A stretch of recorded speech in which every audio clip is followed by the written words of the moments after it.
Hello， 大家好，欢迎来到嘉浩的频道。今天我们来聊湘西另外一个邪术——赶尸。这不是一个恐怖的话题，因为过去很多的影视作品都把赶尸作为恐怖题材，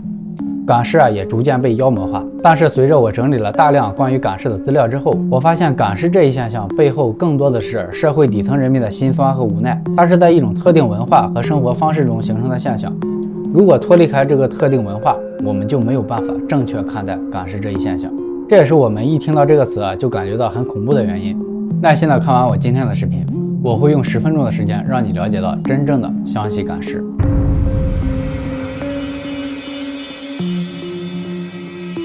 如果在早些年，你晚上走在湘西偏僻的小路上，就有可能看到神秘的赶尸场景。而现在这种现象几乎已经绝迹，但在很多湘西老人的嘴里，你仍然可以听到赶尸的故事。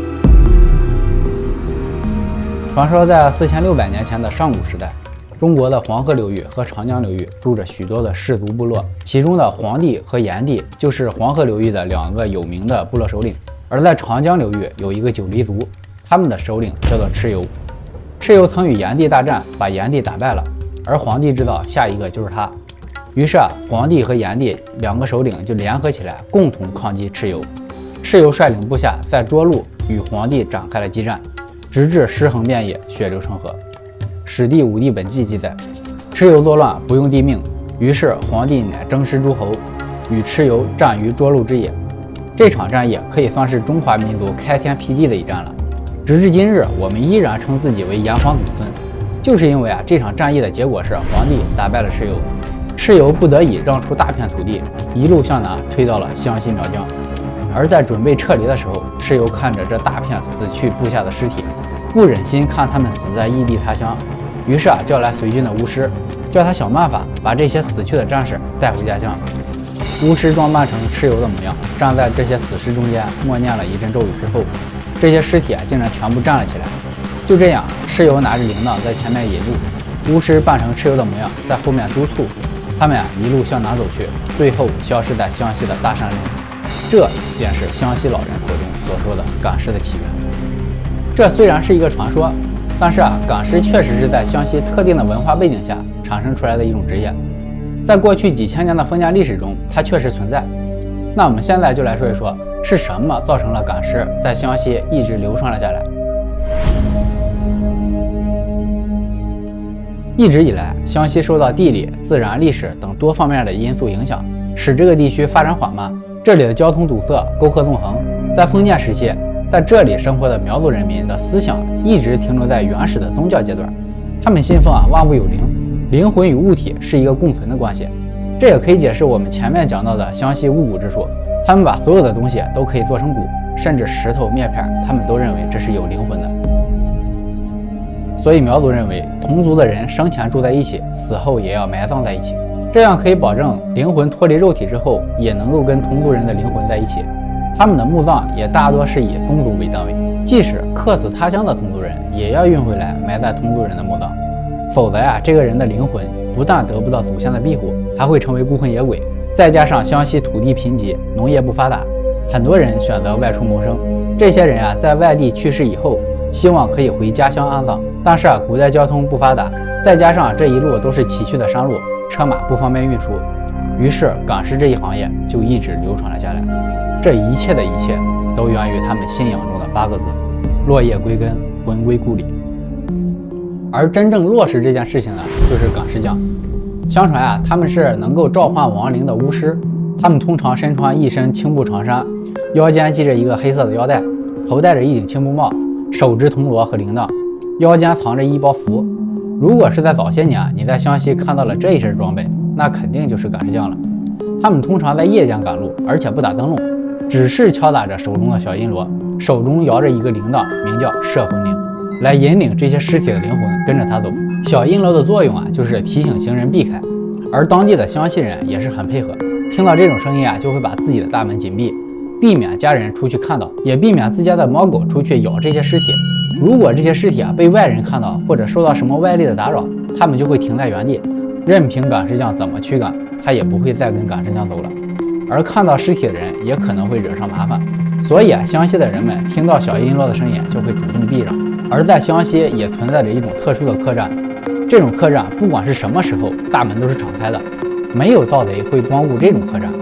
因为这两扇大门的背面就是尸体休息的地方。由于对尸体的恐惧，这种客栈的门后面就成了禁区，不管有没有尸体在那里停放，人们都不敢去门后看，就连店里边的伙计也从来不看大门的后边。赶尸只会在晚上进行，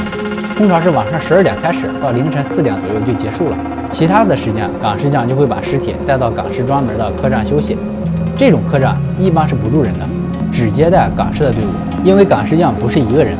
赶尸一般会有4个人，分别是点灯人1位、引尸人1位、服尸人2位。条件好的会在后面再加1位服尸人，他们各有分工。点灯人是负责在前面探路，因为山路崎岖，需要有人在前面探路。选择好比较平坦的路线之后点灯人就会沿着路在路边点上蜡烛，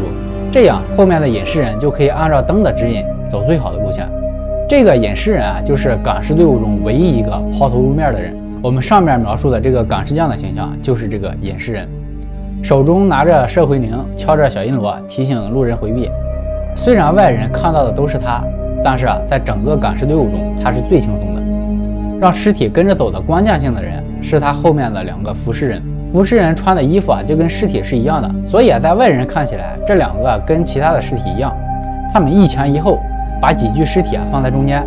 用竹竿从尸体的手臂下方穿过，并将尸体的手臂固定在竹竿上边，使这几具尸体连起来。这2个服尸人分别在竹竿的2头，像抬轿子一样把所有的尸体抬起来，使他们双脚离地。由于长竹竿有韧性，2头被人抬起来走动的时候，竹竿就会上下晃动，导致赶尸的队伍走起来，中间的几具尸体像是在跳着走，所以就有了我们在电影里边看到僵尸的2个胳膊是朝前一蹦一跳的形象。所以说艺术都是来源于生活的。那这个就是正常情况下的赶尸的原理了。那也有非正常情况下的赶尸，这个就有点血腥了。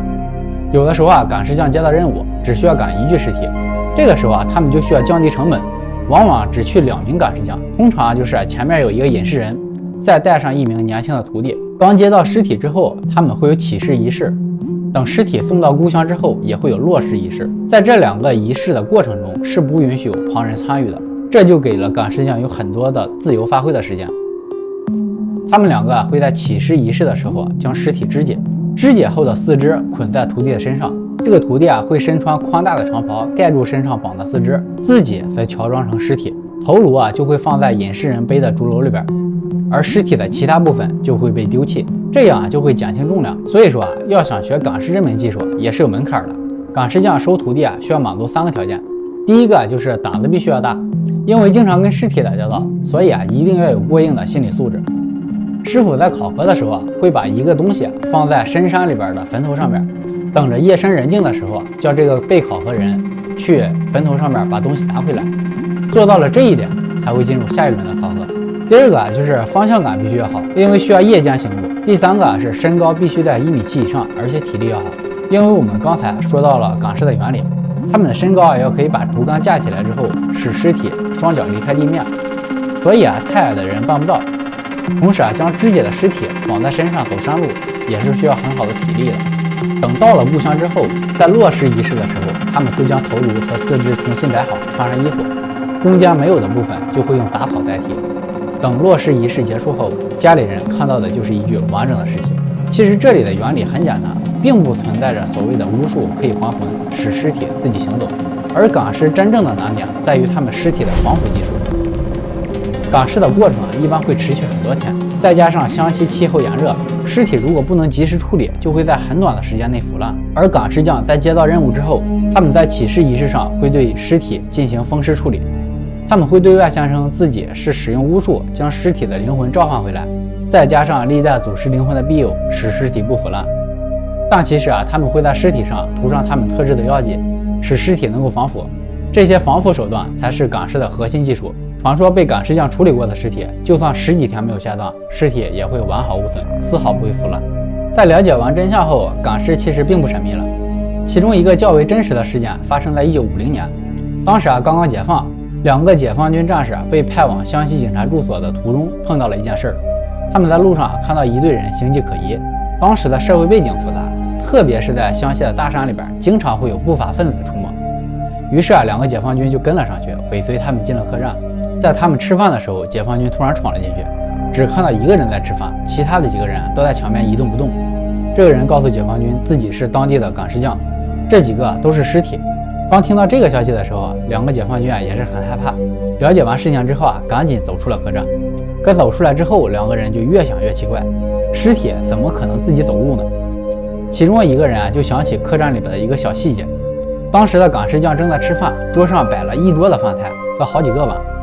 如果其他都是死尸的话，为什么桌上会有那么多的食物？想到这里，他们感觉到自己上当了，于是赶紧回到旅店。这个时候，那一行人早就不见了踪影，2个人立马追上去，幸好他们没有走多远。2个人上去将他们拦住，仔细的盘查起来。最后在后面几个尸体身上发现了被他们肢解的四肢，而这几个所谓的尸体竟然是港师人的徒弟，他们用这种方法将死者背回故乡，魂归故里。有人说这是一种欺骗行为，港师将通过封建迷信来维持他们这份职业，但不可否认的是，完成这次港师对死者家属心理上的安慰是无法替代的。无论他们是否知道这里边的原理，他们都更愿意相信死者是依靠自己的灵魂走回来的。这表面上虽然是一个封建活动，